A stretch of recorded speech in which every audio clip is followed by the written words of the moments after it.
as I said, always say technology can be used as a two-edged sword. It can be used in a good way, it can be used in a bad way.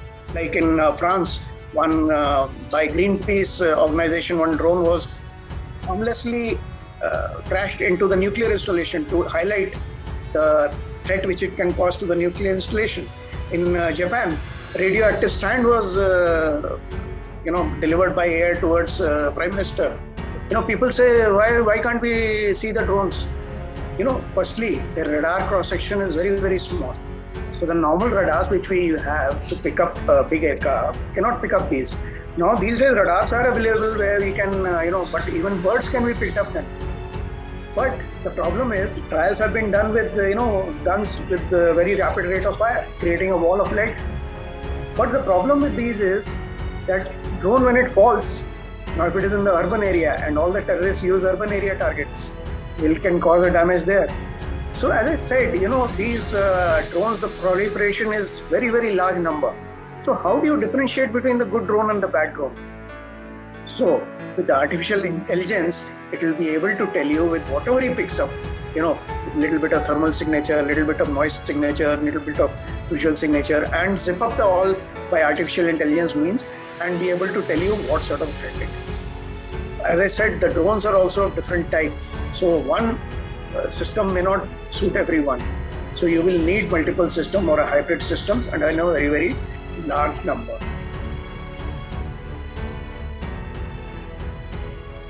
Hello and welcome to Dev Talks. I know all of us are pretty eager to find out what exactly happened in the Jammu attack conducted via some drones. A lot of people have heard a lot of opinions around. Here I am to present the opinion of the Indian Air Force, the force that actually matters within this for this particular attack. I have with me Air Marshal Anil Khosla. Air Marshal Anil Khosla, PVSM, AVSM, VM, is a retired Air Force officer who was the 41st Vice Chief of the Air Staff. He's clocked over 4,000 flying hours in different category of aircraft, from fighters and so on and so forth. He has experience in both ground attack as well as air defense roles, and specializes in maritime roles as well. Today, he writes and speaks about various issues concerning our national security and has a much sought after opinion.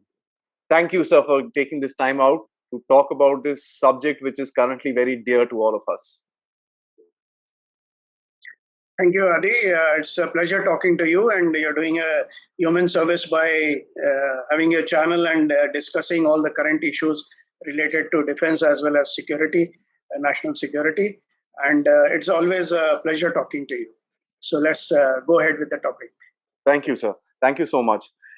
So the recent attack, I'm sure everybody knows the details by now and stuff like that, but it also opens up a new realm of threats coming in from our very friendly neighbor on the western side. It opens a new opportunity for them to try and target our military installations. What are your thoughts on this, sir? Yeah, very valid topic, Adi. But before we start dwelling on the various aspects of this new warfare or the new realm which you said, I want to put few things in perspective. One is, we call it drone. Drone is a very, very generic term. Okay, on one end of the spectrum of the drone is what Americans use, it's as big as an aircraft. It carries missiles. It flies, its endurance is very long. It flies, range is very long.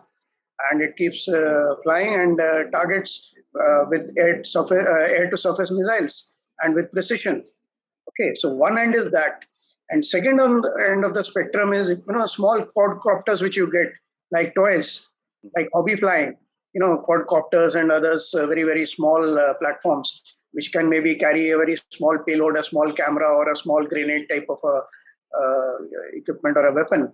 So this is a spectrum, wide spectrum, and generally drone is considered as any unmanned platform of any type, whether fixed or rotary or quadcopter or long duration or short duration. So drone is considered as a very, very generic term.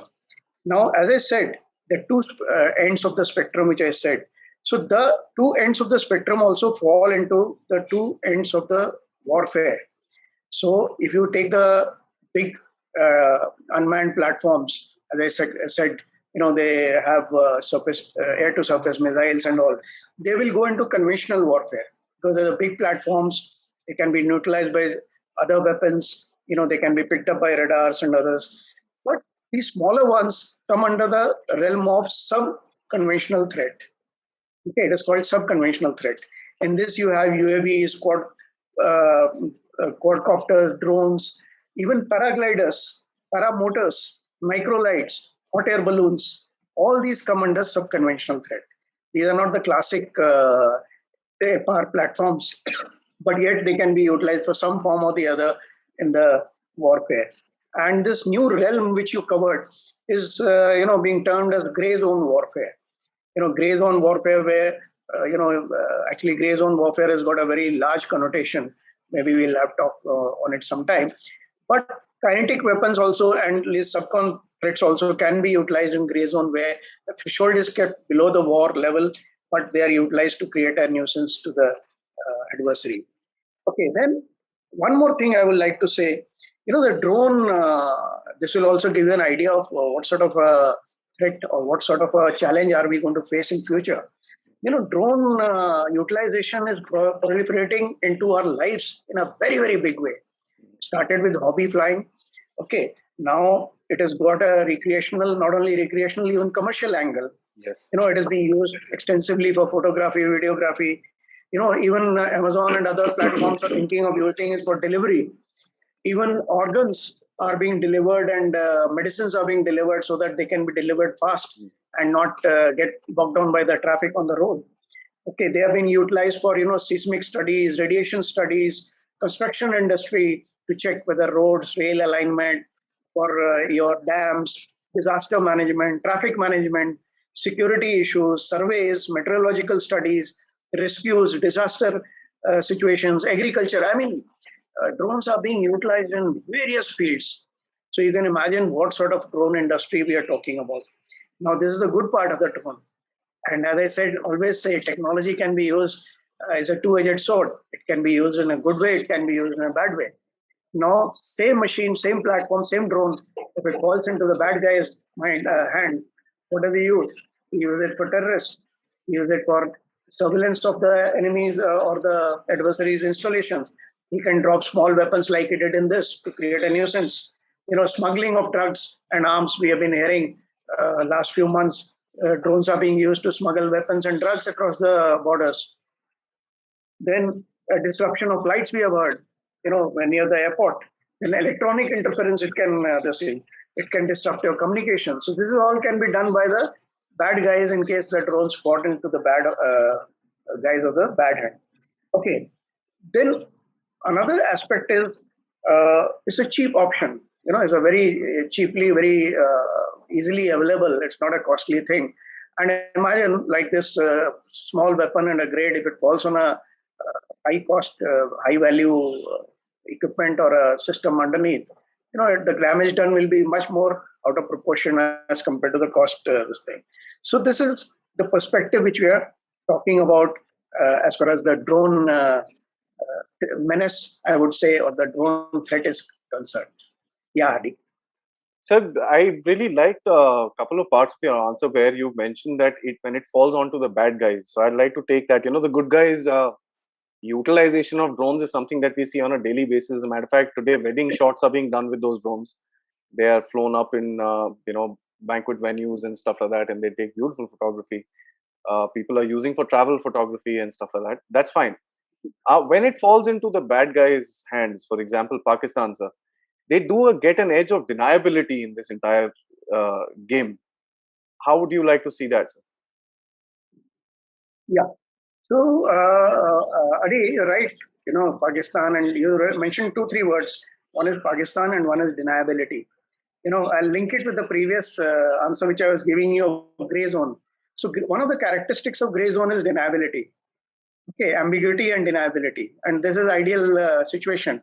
The denial can always be there. No, it's not us. It's not this thing. It is your internal security issue. Somebody inside you is only doing it. Okay. Now, as far as Pakistan is concerned, we know that he is following this, what do you call it? philosophy of bleed India by 1,000 cuts. Okay, since conventional warfare he has tried out 2-3 times and he has not succeeded, so he is trying this policy of bleed India by 1,000 cuts, and this is part of that philosophy. Bleeding. As I said, if it falls on a costly equipment, then the damage can be much more out of proportion, and this is what is the bleeding is being done. But Adi, I would like to take this into a much larger perspective. Okay, it's not only India and Pakistan. The extent of the problem is very, very large. I mean, we need to realize that. I'll just give you an example. Firstly, it's a worldwide issue. Okay, and last couple of years, Venezuela, Japan, France, Saudi Arabia, US, Germany, Israel, to name a few, which have experienced this sort of menace. In all these countries, one by one, something or the other has happened. Either the drones have bust around the president or a prime minister or a statesman, or like in France, one by Greenpeace organization, one drone was harmlessly crashed into the nuclear installation to highlight the threat which it can cause to the nuclear installation. In Japan, radioactive sand was delivered by air towards prime minister. So things like that. So it is a worldwide issue. It's not in India also. In Indira Gandhi Airport, about a couple of years back, quite a few times flights were disrupted. There was one news I remember: a drone was spotted near President's estate. So it's a worldwide phenomena. Now I'll just give you a little bit of more perspective on this. It was assessed 1 or 2 years back. It's a 900 million market here. I mean, the amount of drones people are buying and procuring, and for hobby and for others, you can imagine. And I covered various utilities, good and bad both. So you can imagine the extent of the issue I'm trying to impress upon you. The numbers of drones which are there in US and other countries as well as in India, which are unlicensed, is very large. We need regulations. It's not only defense as far as defense ki hawai goli maar ke gira diya. We need regulations. We need SOPs. We need availability of I was telling you about availability. You can purchase off the kit. You can purchase online. Yeah. The kit's ready to assemble. Even if you don't buy those kits, it's so easy to assemble a quadcopter or this thing with the hobby kits. So one is availability. The second is it's a worldwide problem. It's not related to only India or Pakistan. That's what I was trying to impress upon you. Yeah, Adi. That's a very interesting way to put it. And as a matter of fact, I remember another incident where there was a drone spotted in the shipbuilding yard in Chennai. And there was a huge furore that was created on that entire thing, that, how come they're flying in these sensitive areas and stuff like that. And I agree with you. A lot of the people that have been talking about this attack have forgotten the fact that India is not the only country that is being targeted by this. It is actually a worldwide phenomenon.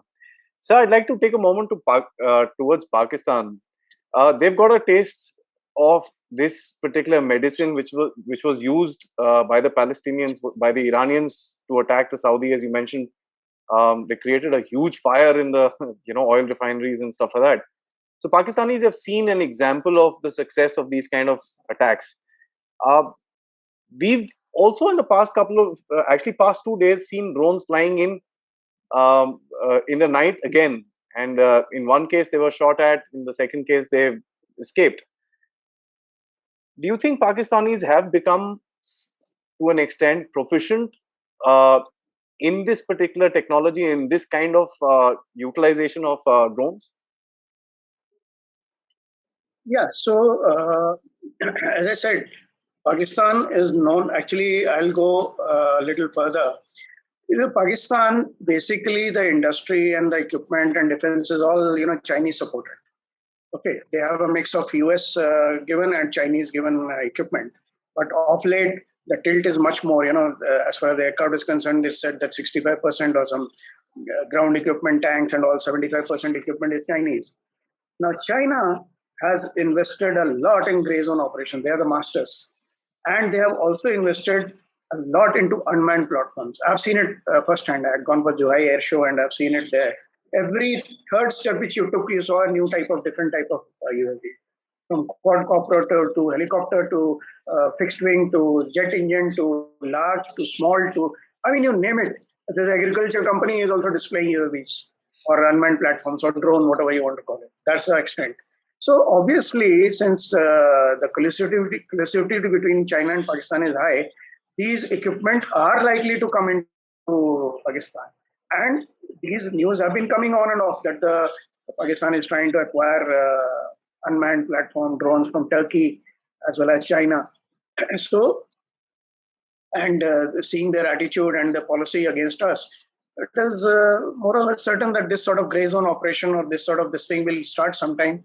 And as I said, the gray zone operations or these type of threats are not only related to drones.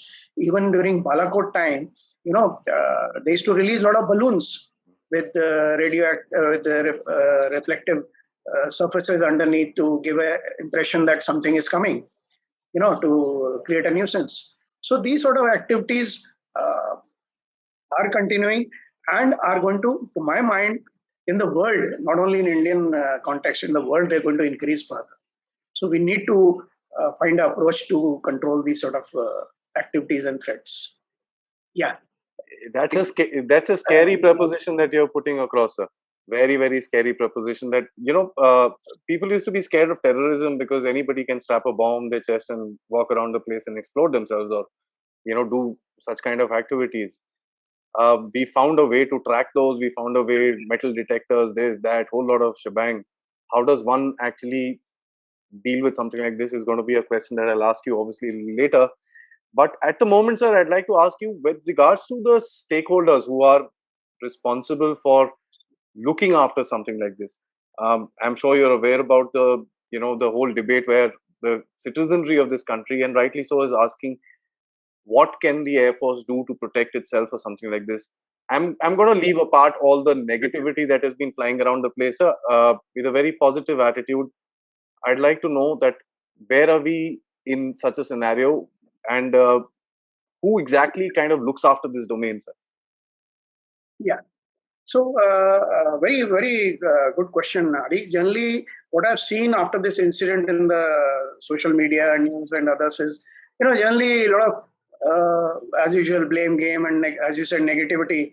Air Force is being told that if they can't protect themselves, then who will protect them?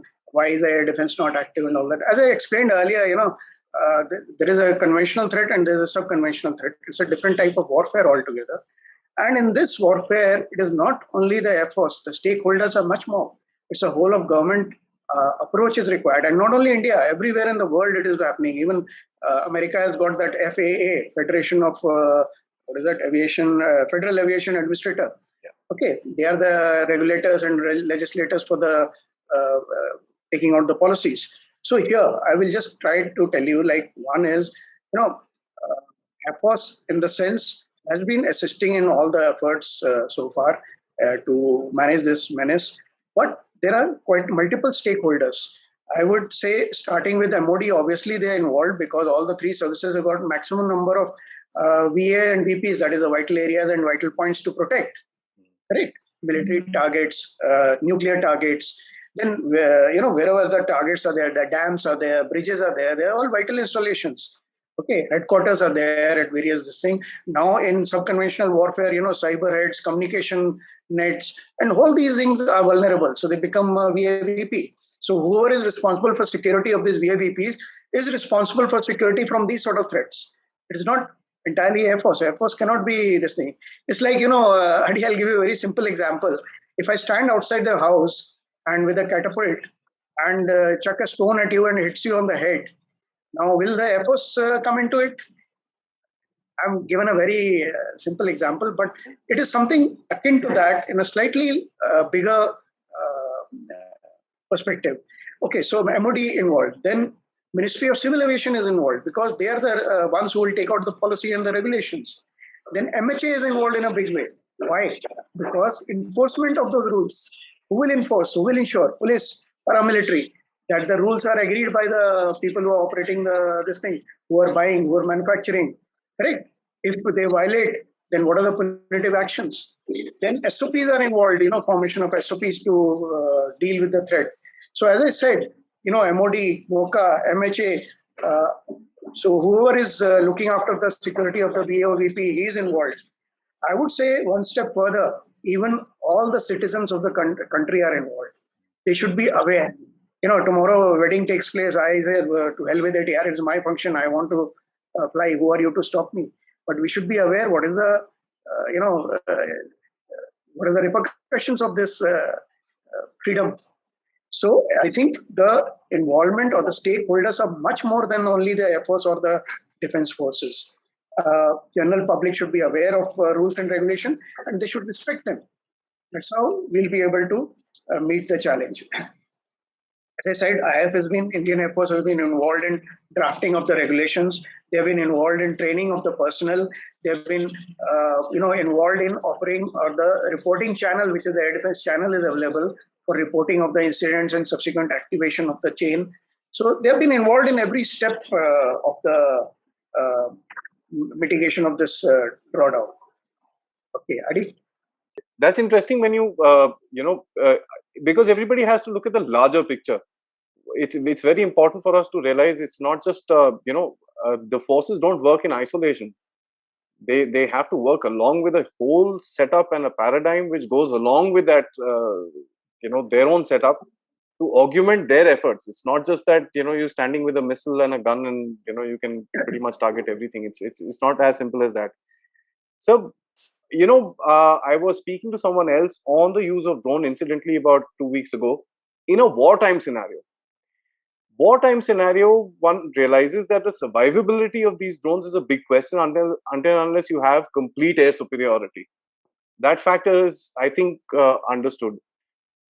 But in this kind of a scenario, it is like a biggest menace to first of all track them, and then try and destroy them, because they're flying under the radar. They're flying at very low levels, as a matter of fact, with very little sound, which gets blended into the environment.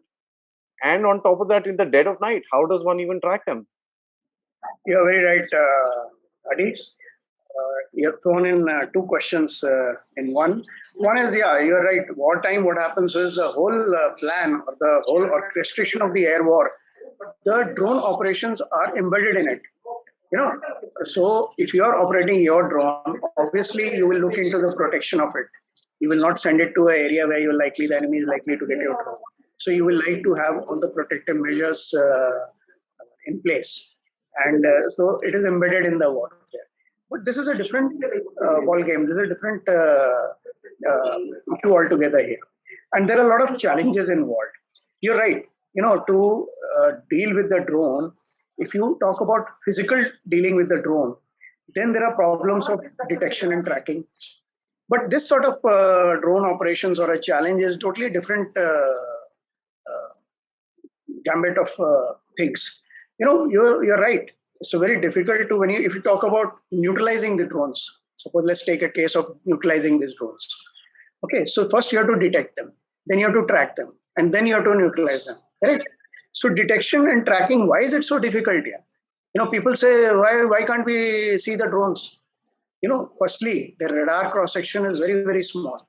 So the normal radars which we have to pick up big aircraft cannot pick up these. Now these days radars are available where we can, but even birds can be picked up then. And how do you differentiate between the two? So there are a whole lot of issues with it. So radar signature is low. Their size is very small, so the visual signature is very low for the retro-optical sensors. Now if you do it at night, it becomes even more problematic. Okay, then thermal signature is also low because the engines involved are very low, battery operated maybe. Some of them noise level is low, but some of them noise level is high also. It's not universal. And they fly at low level. They can be launched from anywhere and can be controlled and operated from anywhere. So considering all these factors, in India itself, there are 164 unused airstrips. And forget about airstrips. These sort of drone quadrocopters can be operated from your window here. So what I'm trying to say is, considering all these factors, the detection and tracking is not so easy.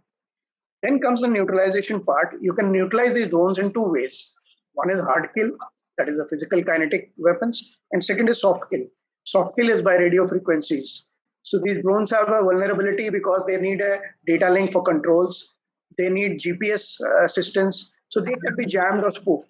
They can be forced to land somewhere or can be forced to return back. That is soft kill.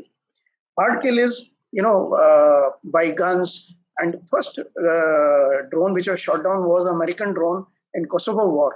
It was shot down by a Meade helicopter, by a gunner who opened the door and shot the drone. But the problem is, trials have been done with guns with very rapid rate of fire, creating a wall of lead. But the problem with these is that drone, when it falls, now if it is in the urban area and all the terrorists use urban area targets, it can cause a damage there. Second problem is the gun rounds it themselves, the shells. I'll give you an example of Balakot. We fired some shells and all because something were being suspected to come across the border.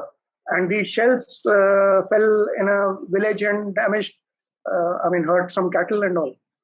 So that sort of thing. So if in an urban area, then you can't fire these guns, it becomes a problem. So these are the challenges as far as hard kill is concerned. Now, if there is a swarm of drones, very large numbers, then it adds to the problem. And we need to find some more mitigation issues. Then the rules of engagement, how do you engage them? What are this thing? So these are the challenges which are there. But Adi, I'll take 1 or 2 minutes more to give you slightly broader picture than in this question. So as I said, these drones, the proliferation is very, very large number. So how do you differentiate between the good drone and the bad drone? Okay, if there are 1,500 drones floating around, how do I say these two are bad and these two are good? That is the problem. It's a much bigger problem than what I covered earlier. Earlier, what I covered was how to the problem challenge faces with for neutralizing the bad if I have identified that as a bad. So to do that, you need to address the issue in a very big way. How do you address? Firstly, you make a policy, you make legislation, you make regulations. Okay, where, who, and how. That means where can it fly, who can fly it, and how will he operate it. These issues are addressed. The licensing, registration, procurement, manufacture, import, all these things are covered. Okay, these are the guidelines. Okay. Operational clearances. That is not that you just go there and start operating next to President's house. You have to take clearances. Guidelines for the industry to manufacture and sell. Okay, life worthiness of these drones so that they don't fall into urban area and hurt somebody. Okay, categorization, night operations, safety, security, all these issues need to be legislated and put in the policy as a regulation. Okay, and while doing this, balance has to be maintained between the freedom on one hand, and second hand is the safety and security. Okay, second thing comes enforcement. As I said, you need to enforce them.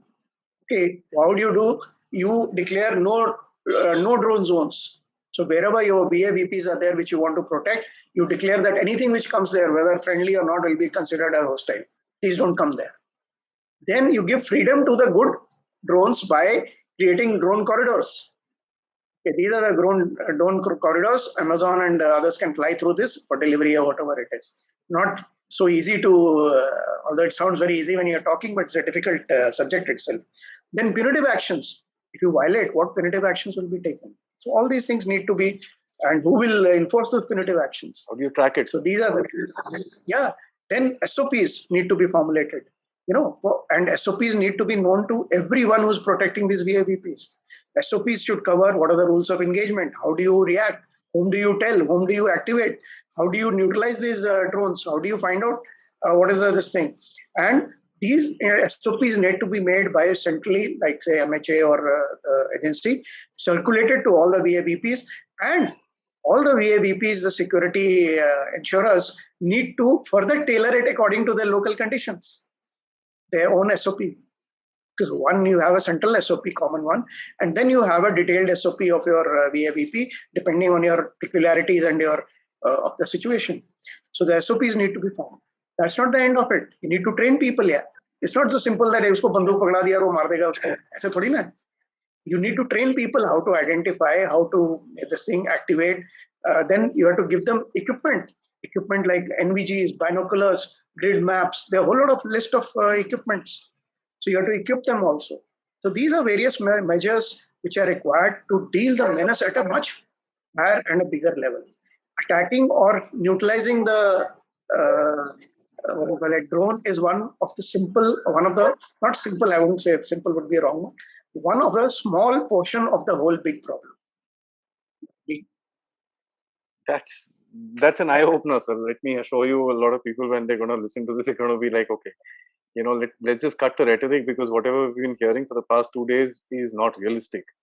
Another thing, it's a funny thing, but it came to my mind that if you start enforcing fly rules as what has been recommended in most of the media channels, one will be shooting out all the drones that are flying for wedding photography. And secondly, if you start shooting them down, they still have the explosive under them. Where does that Yeah. explosive go? I mean, it's still gonna fall. I'd like to mention another thing. So I'm sure you've seen the Israeli attack or the targeting of one of these drones through high energy weapons, and that was a very interesting sight to see. And a country which is as advanced as Israel are doing testing now.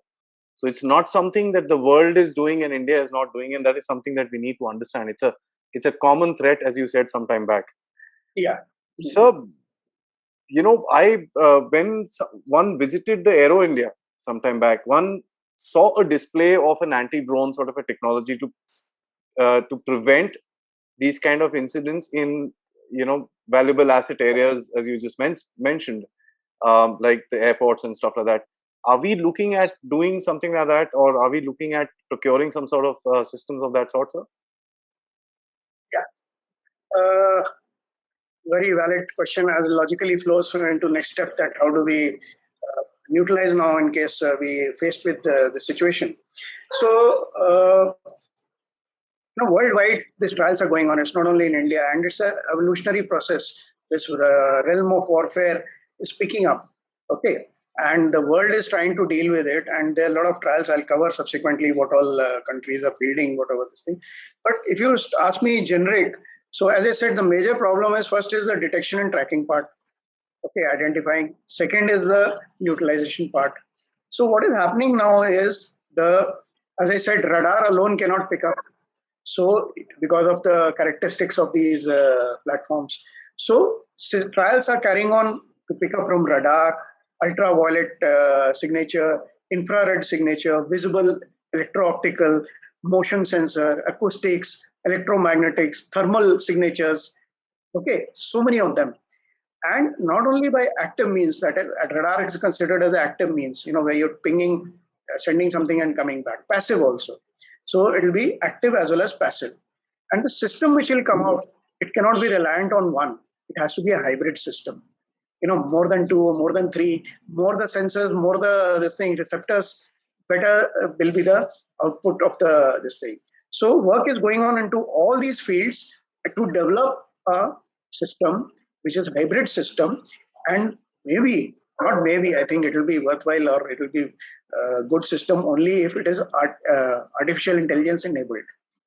So with the artificial intelligence, it will be able to tell you, with whatever he picks up, little bit of thermal signature, a little bit of noise signature, little bit of visual signature, and zip up the all by artificial intelligence means, and be able to tell you what sort of threat it is. So this is the way the work is going on as far as this issue is concerned. Then comes the neutralization part. As I said, there's a soft kill and a hard kill.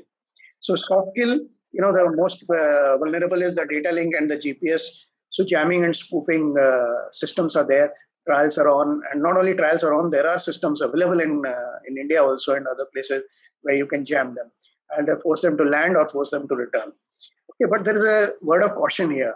When you use this, these systems may interfere with your protective systems and your communications. Okay, now coming to the hard kill, kinetic weapons. It's not only banduk and goli, it is lasers. Lasers are being utilized to neutralize these threats. But once again, lasers are, pinpoint targets and beam targets. But there's a swarm of this thing, then you can imagine. And then laser also needs a lot of energy to be effective. Then rapid fire guns have been tried out. The idea has been bought from the ships, ship protection. They have CIWS. CIWS is, closing weapon system, where they create a barrage of lead, a wall of lead. So incoming missile gets hit by these bullets and doesn't hit the ship. But once again, in urban area, it becomes a problem, as I covered earlier. Helicopters and UAVs have been used against UAVs. That also trial goes on. Nets have been tried, the guns which throw a net onto the, drone. Okay, you will be surprised. Even birds have been tried. kite and eagles, so that they've been trained to go and catch hold of a small quadrocopter or drone. Okay, but once again, as I said, major issue is the urban area and keeping the safety of the people understood. So these are the various ways this problem is being sorted out. And not only India, every country, Chinese have fielded this thing in July Air Show. I saw a vehicle-based system which had both hard kill and soft kill options. And so various countries are making various types of systems to protect their VIVPs. Germany has got a automatic system up to 50 kilometers, which is an RF-based solution. That means radio-based, and it can track unlimited number of targets. Israel has got a drone guard made by Elta IAI, for soft kill. And they also have an iron beam, which is a hard kill option by lasers. Okay, US has gone a drone defender, which is rifle mounted. Once again, soft kill. Okay, and US also carries out an exercise. 2010, they started anti-drone exercise called Black Dart. Okay, then Russians, UK, everyone has, even DRDO, if you heard in the news, in 2020 last year on the Red Fort during our celebrations, this DRDO equipment was used. It is made by Bharat Electronics, I think, and it can deal with micro drones, pick up to 3 kilometers and maybe neutralize up to 2.5 kilometers. And it has got jamming and other facilities. So, but the bottom line is, system requirement is very, very large. I told you the number of VAVPs, depending on that, every person will need these sort of systems. Okay, so system requirement is very, very large. And as I said, the drones are also of different type. So one system may not suit everyone. So you will need multiple system or a hybrid system, and I know very, very large number. Then, if you I mentioned earlier, there's some other equipment also required: NVGs, binoculars, CCTVs, watch towers, motion sensors, grid maps to control this thing. Then you need a communications control and reporting centers, ops rooms to deal with these threats. So wherever the VAVP is there, all this infrastructure and all these organization and everything, all these will be required. It's not that they don't exist; they exist in some form or the other. It needs to be refined further. A lot of work is going on all these. It's not that we are sitting idle. A lot of work is going on. As I said, it's an evolutionary process, and it's a warfare which is of the future. So this evolution of this warfare will continue, and the systems and anti-systems will keep developing. Yeah. And the mitigation equipment and system procedures, legislations, all will get refined over the years as it progresses further. Yeah, Adi. That's nice to hear. At least there's some work happening around the place, because what has been put across, I guess, is that we don't have any such systems. I'm sure there are certain systems. So I'd like to ask you, I was reading somewhere that there is a possibility of getting in touch with a lot of the drone manufacturers and asking them to block off certain geolocations. Is that even something that can be done? Somebody had written an article. I found it to be a little out of the realm, but on a long thought, one does think that there is some truth to it.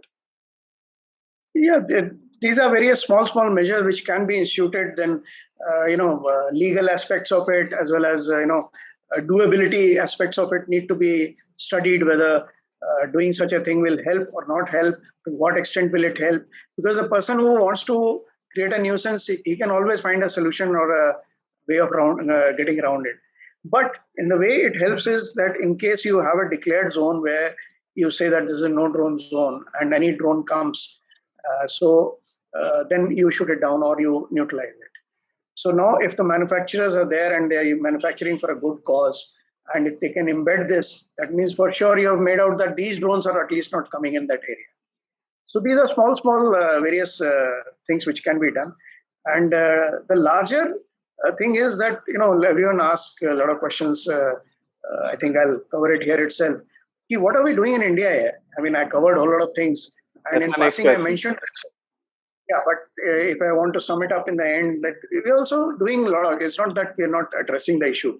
It's been under consideration for quite a long time. And attacks like this, which happen, they accelerate the process to a large extent. Okay, so work is going on in all the fields which I mentioned. First of all, the policy. This policy has been issued, I think, by Ministry of Civil Aviation in the form of Civil Aviation Rules version 1 and 2, and by DGCA. And also the policy has been with effect from I think December 18, if I remember correctly. It's already there, and all these things are, as I said, keep getting refined over a period of time.